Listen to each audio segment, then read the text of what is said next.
Otra instalación nueva en una construcción nueva. Ahí también está en el ático arriba.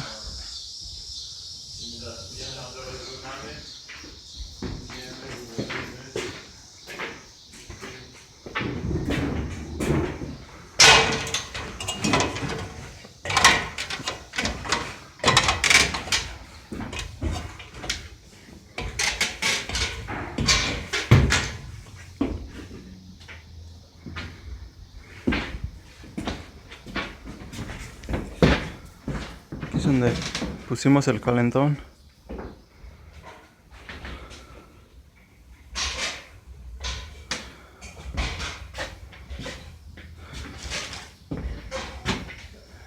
Ahí va el ducto que suple para los cuartos de abajo.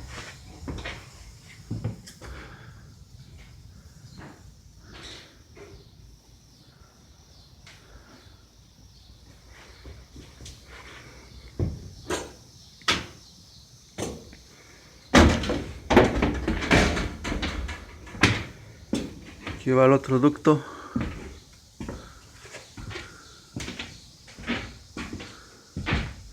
Y da vuelta.